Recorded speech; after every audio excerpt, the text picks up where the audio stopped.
Hello, I am Coach MJ. I am the member journey director inside of the No BS Weight Loss membership. And I have something very important to talk to you about today. And I actually have a special guest with me today. So we're going to talk about how do you lose weight if you grew up eating cultural foods that are important to your heritage and your culture, but they're not diet foods. How can you lose weight, still have the foods that you grew up with, that you ate when you were little, that are still a part of your family, your heritage, who you are today, and lose weight at the same time? And there is no better person to talk to about this than the amazing Coach Dina. Coach Dina is our accountability coach inside of the No BS Weight Loss membership. Her job is to connect women with their No BS besties inside of our membership. So welcome, Coach Dina. Hello. I'm so happy to be here. This message is so important to me, as you can imagine. So, yeah, let's do it. Let's talk. So tell us a little bit about who you are and your journey to weight loss inside of Yeah. No BS.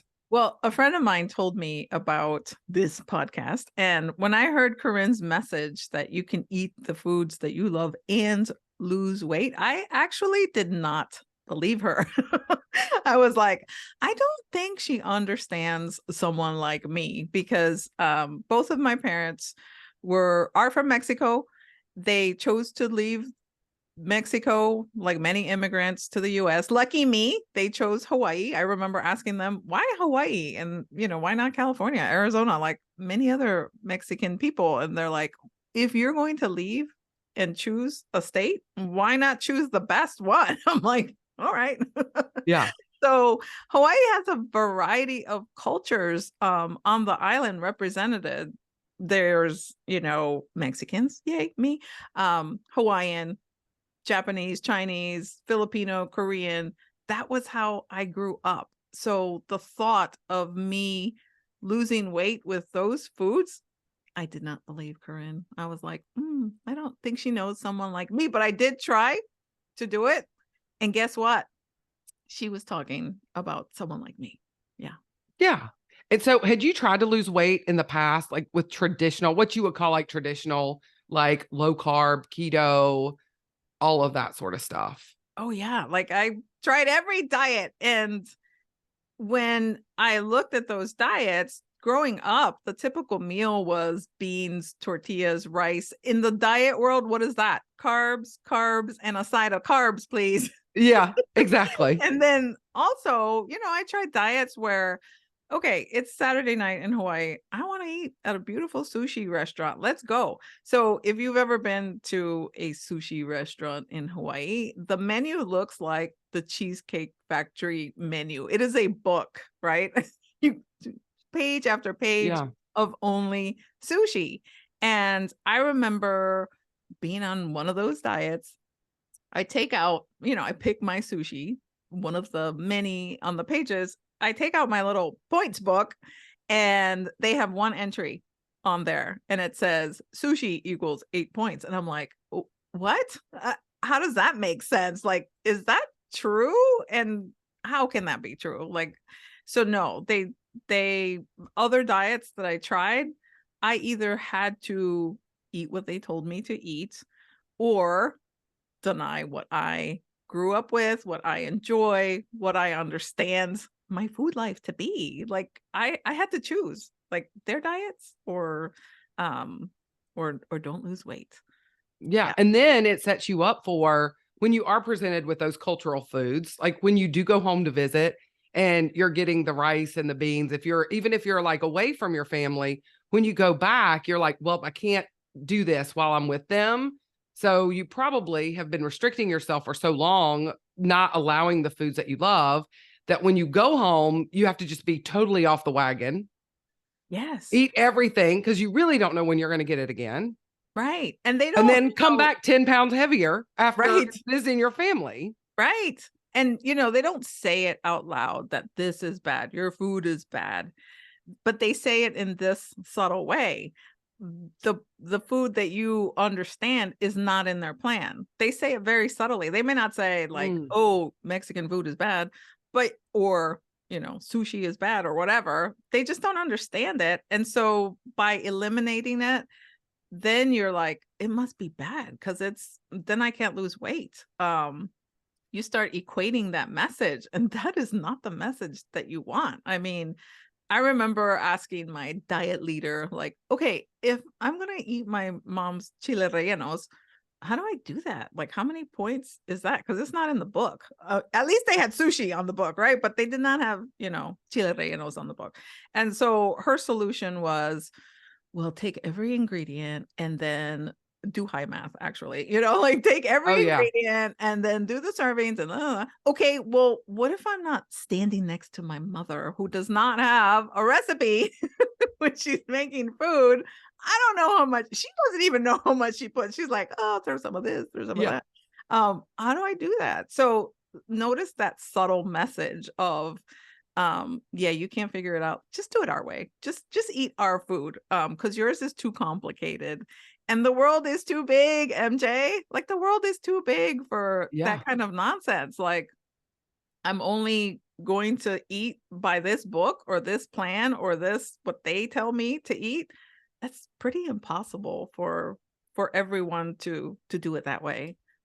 And it doesn't line up with who you are culturally.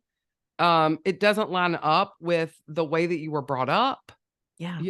And so how did you find that balance of including the foods that you love, and then, losing weight at the Yeah. I same mean, time? I heard the message and I'm like, I am going to believe this, that I can do that. Other diets have led me to believe that I cannot. And I just don't want to do that anymore. I don't want someone else to tell me about my life, right? Does that mean that, I love my culture. I love being Mexican. I love that I grew up in Hawaii. Does that mean that I have to like deny all my memories of the backyard luau's, my family get-togethers? Does that mean that I can never eat what my grandma made when I was a kid? Does that mean that I have to forget Mhm. basically that I'm Mexican? I have to Right. pretend that I didn't grow up in Hawaii. Um, so no, like, yeah, it's a decision that I made that no, I'm going to try it this way. Like, if it is true that food is food, that's not the problem, how do I do that? Yeah. And I love that No BS really teaches that concept. Like, yeah, do it. Like, you are the author of your life. You know your life. You know how you grew up. Um, start there, Yeah. start So there. why do you think it's so important for people to maintain their cultural identity and their heritage around food, while they're working toward their weight loss goals? I mean, I think the thing that we also teach in No BS and the membership is get to know yourself, get to know what you like. I mean, that's why, it's like, okay, we have 4 basics. It does not include a food plan because you get to know yourself, get to know your body, get to know your life, get to know your heritage. Your heritage is a big part of who you are. How you grew up, where you grew up in the world is a big Mhm. part of your life. And I love that we have members from all over the world, Japan, Australia, all over the world. They do not just eat a certain diet. I Yeah. mean, and it is possible. So how can I tell you, no, this is the only way? You have to deny yourself. You're denying who you are. And why are we losing weight? We're losing weight so that, yes, to be healthy, yes, to look good. Um, but it's a feeling of happiness and pride and understanding who you are, what makes you you is a big part of that. So don't deny that. It's important for you to do that, to keep that, and to get to know that part of you. And I mean, I know you still include all of these foods. I think one of the best posts in our private Facebook community that you made, I think it was last summer, because you go for 2 weeks every year to Hawaii and you're like totally immersed with your family and this, Hawaiian culture, this Mexican culture, all of the foods, and like tell us how much weight you gained last year when you I went don't for 2 weeks. remember. I don't remember what I posted, but like there's been times that I go to Hawaii that I lose weight. I mean, it's like it Yes. is possible.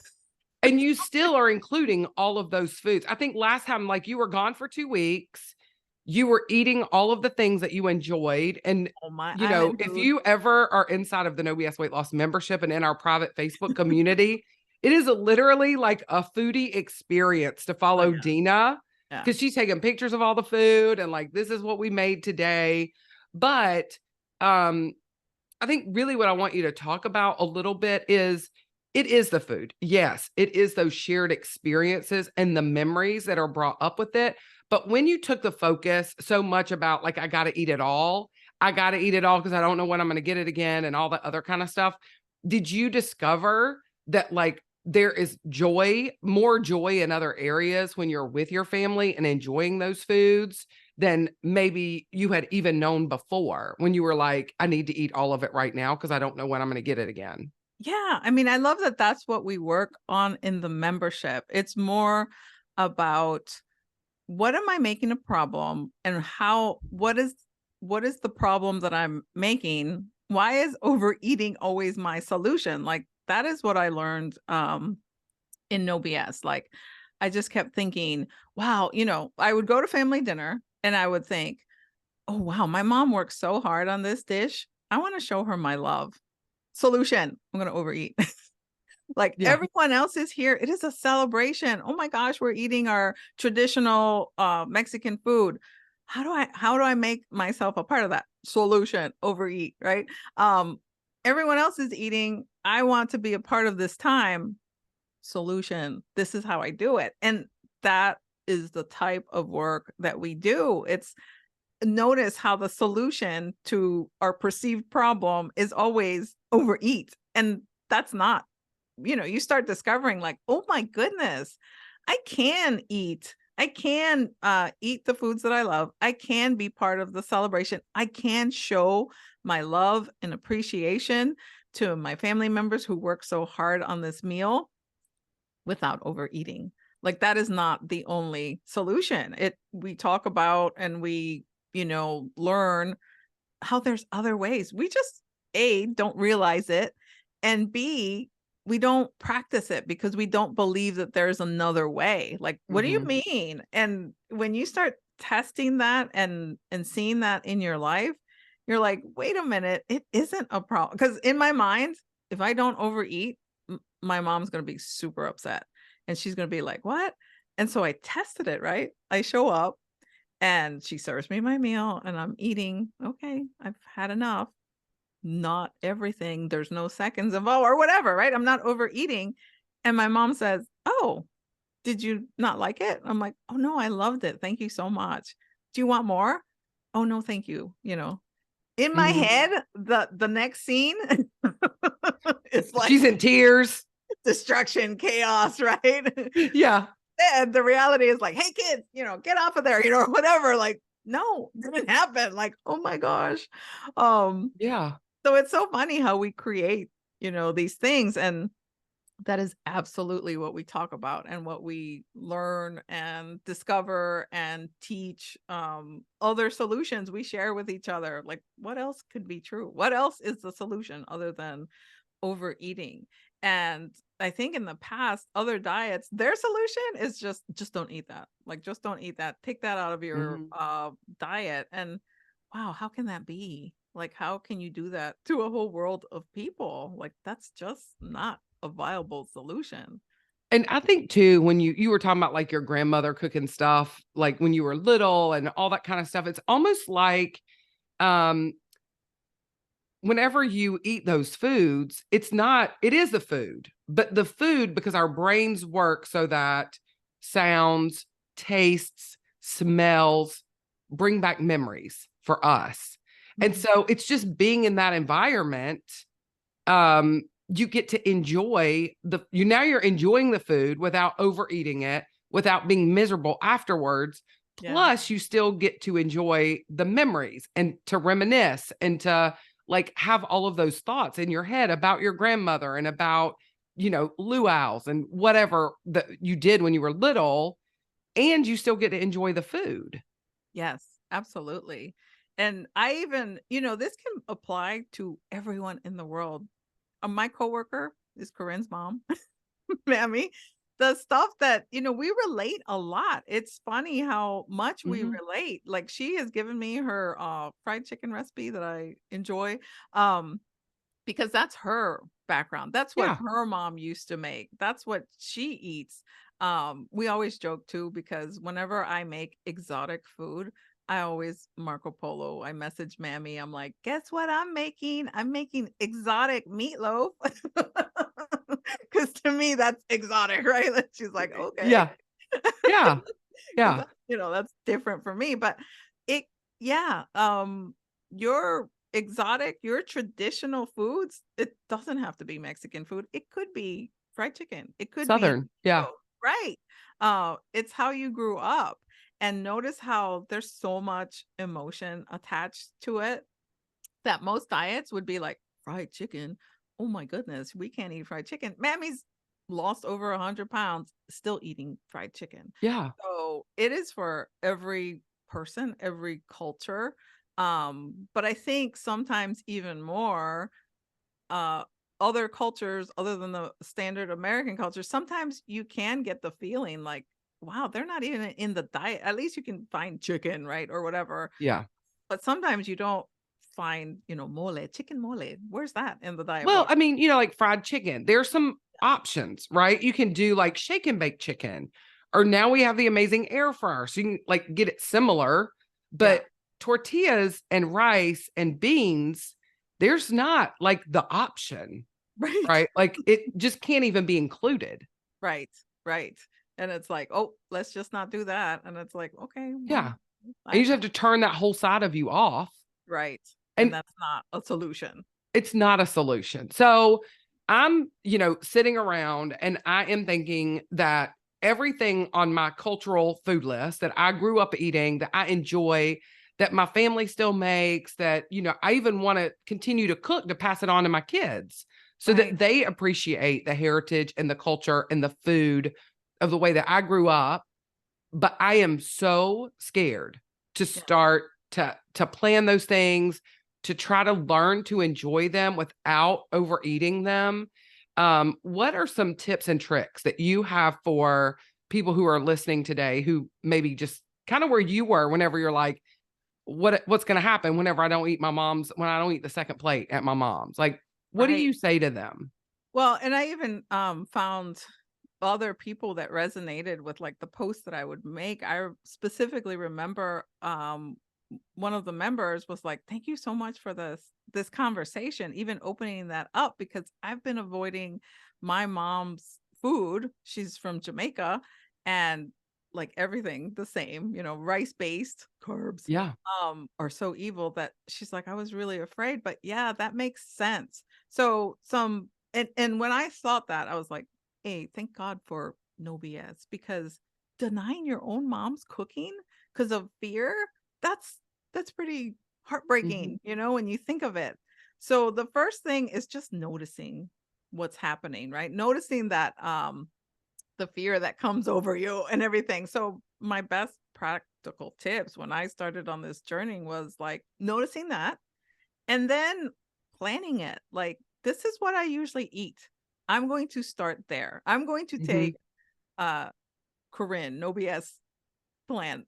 I'll take their word and see how this works because I'm noticing that I'm like freaking out. So first thing is I notice that I plan to eat what I normally eat, and then I start to understand why am I overeating, and we talked about that earlier, right? Like Yeah. I'm perceiving problems that may not even be there, and the solution is always overeating. Okay, let me start understanding that. I started to understand my own personal taste. What is it that I like to eat? The first time where they're like, okay, just plan. And it's like, well, what do I plan? And we don't Yeah. tell you, right? It's like, well, what do you like to eat? Wow, what a huge question. It's like, I don't even know. So Yeah. let's start discovering there, right? What do I like to eat? What do I like to eat at certain celebrations? Um, really question what diets have told you in the past. In the Hmm. past, they have said Mexican food is bad. No, it's not. If you like spicy salsa or kimchi, guess what? It's made out of veggies and you get to drink more water because it's so spicy and you slow down eating. How is that bad? It's all Yeah. good. And then get to know for real um how the food makes you feel. Like really be honest, right? Like, do I even like this? Do I even like how I feel after I eat this? Because sometimes, Physically. Yeah. yeah, physically, sometimes Hmm. the answer is like no. And so then start to notice that and start to balance that. Notice that I never said and then avoid it. Because sometimes if it is part of a tradition, okay, I know that Hmm. that's going to make me feel yucky. I don't like, the fried version of this or whatever. Okay, I can take a bite of that. I don't need to eliminate anything. It's just getting to know yourself. But practical tips is like, yes, plan it, watch yourself, really see how it works in your body and in your life. Yeah. And then you get to be the author. You get to decide how you will incorporate this into your life. It's exciting stuff. It's almost like just give yourself permission to plan it, right? Because what happens is on traditional diets, like if you've got like the points or you got to do the ketos or whatever you got to do, it's like even when you're eating it, you're like, I'm going to sit here and I'm going to enjoy it. I'm going Mhm. to enjoy this time with my family. I'm going to have the rice and I'm going to have the tortillas. I'm going to have all the things. The whole time there's a movie. You shouldn't be eating this. You're not going to lose weight if you eat this. You Right. better not have this. Oh, you're really going to have to buckle down tomorrow. You better watch. Like the rest of the week, it's salads for you. And then you overeat it. Because I mean, I think that's one of the triggers for overeating. But if you're like, I'm going to sit here and I'm going to enjoy every bite and I'm not going to overeat it and I'm going to enjoy this company that Yeah. I'm with and I'm going to share memories with them. I'm going to just be who I am around food and I can have this whenever I want it. Not Mhm. like you better, you don't get this often. You don't know when you're going to be able to have it again, whatever. And then you just drop that shame and guilt while you're eating it. Yeah. That's one step to make it way more doable for yourself.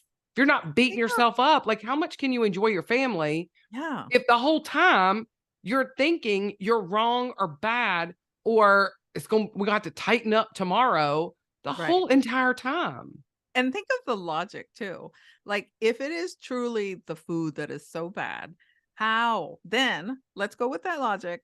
How is it that the country of France with brie, sourdough bread, Pasta. croissants, how does Italy exist, right? Like how does Mexico exist and not everyone is overweight? Because then the logic would be like, well, they eat that food, then it's just bad that they must 100% all of the eat. people would be overweight. Yeah. Yes, that is the logic, but that is not true. So, are the Hmm. people eating broccoli and chicken only? No.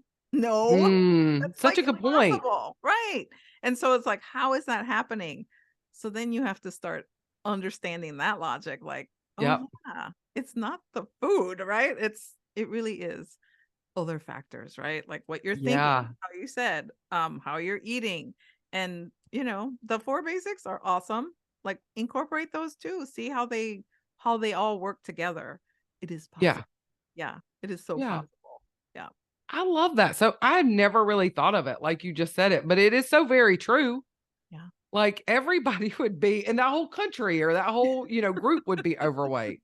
Right. Oh my gosh. And get to So know your good. yeah, get to know your culture because when you do that, you get to know yourself. Don't let other people define who you are and what it means to be you, right? Like I know what I call Mexican food. I don't need to agree with what mainstream restaurants say is Mexican food, and it's so fun. Like I've taken the time to ask my mom, like, how do you make that recipe? What goes in that dish? I've looked up Mexican chefs that I admire so that I can add more recipes.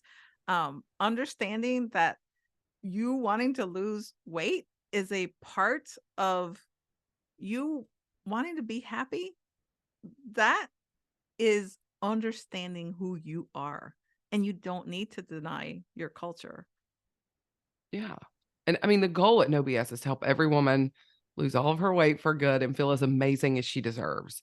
And if you are sitting around with a cultural type of food that you continue to think is bad forever, you're Yeah. never going to, even if you get to your goal weight, Yes. you're never going to feel as amazing as you deserve, because you're saying that one piece of you, that food that you love and that you enjoy and that you grew up on, is bad. Right. And that is a really difficult place to be. Right. Yes. And you get to be the author of your future, right? Like, Yes. what do I want my future? And so many diets, like I remember being on diets and all right, I'll eat this way, but once I'm off, I'm going to go back, cuz how can I deny my mom's food or my traditions? Yeah, when I get to goal, then I'll go back to eating what I like. That's the other thing that I love about our membership. Like we teach you how to do it now all along the way, so that when you get there, there is no going back. Like we've already practiced it. We already know how to do this. Yeah. We can just continue. That's I love the word maintenance, right? We get to maintain what we've been doing. Yeah, exactly. And I mean, that's one reason that we teach you inside of the membership, like how to create this amazing food life and creating the life that you want. And then that's one reason we do have a maintenance program and a maintenance planner, because, you know, you don't just get dropped off at the Yeah. end and be like, congratulations, you're at goal. Right. Goodbye. Like Right. we support you even in maintenance, which, I mean, things do come up in maintenance, which I think it's just amazing that we have that kind of support all the way through. Yes. Yes, absolutely. Yes, if I can, this is the message that is so important to me. And if I could yell it from the rooftops, it would be that. Like you can eat your own cultural food. You do not need to demonize how you grew up, the people in your heritage and in your Mhm. family. It's not true. You are able to eat your own cultural foods and what you enjoy and grew up with and have traditions around, and lose weight and continue to sustain that weight. Yeah, for sure. I mean, it just really, I think it's such an important message, because so many of us, I mean, I'm Southern, where it's all fried and like all the sweet tea and everything. And, for a lot of time, I did the same. Like, I can't have any of those things that I love. Right. And, if you're from anywhere from the South, fat back, like I grew up eating that kind of stuff. And I remember my grandmother cooking that kind of stuff. And then whenever I have it now, it's not just she's gone, but whenever I eat those things, I visit with her basically. Yes. All those memories come back and I get to enjoy time with her. Yes. And to think about not having that to go to, like, I'm sure, I don't know if your grandmother is gone now, but I'm sure whenever Yeah. you're doing a luau and you're doing all those things with your family, it's like visiting with her Oh, absolutely. I love the that story same that time, and you their name gets brought up and you start to tell Yes. stories and all Yep. of that stuff happens. And it's really because all of those foods that you remember growing up bring all of that back up for you. Yes. And I think we know that intuitively, like that whole message of like food is just fuel. Is it? I don't think so. Yeah. Like, I don't think so. I think it's a big part of our enjoyment. And wow, do we deny ourselves enjoyment, through the Yeah. process? And you just don't need to. Like, you really don't need to. You do not have to struggle and deny an enjoyable part of your life. Not necessary. And memories and traditions and culture, things that you're familiar with. Yeah, that's a big part of enjoyment. Yeah. Because you need to enjoy your life. And Yes. we all eat. And so you need to enjoy your food. If you're sitting around eating boiled chicken and broccoli with no seasoning on it, like that's not enjoyment either. Right. I know there's someone out there that's like, "Wait, I love boiled chicken." And if you We love can know it, that, then right? please continue on. Yeah. Yes. But for a lot of us, that's not what we love, what kind of foods we love. Yeah, yeah. Yes. Yeah. I love that. So, well, thank you, Dina. I appreciate you Welcome. so much. And you are such an amazing, I mean, you really do practice what you're talking about on this podcast today, because it like following you is like following a foodie.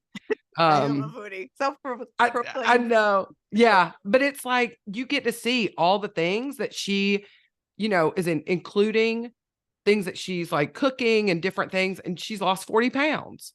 Yeah. And it's like I did all of that and lost 40 pounds.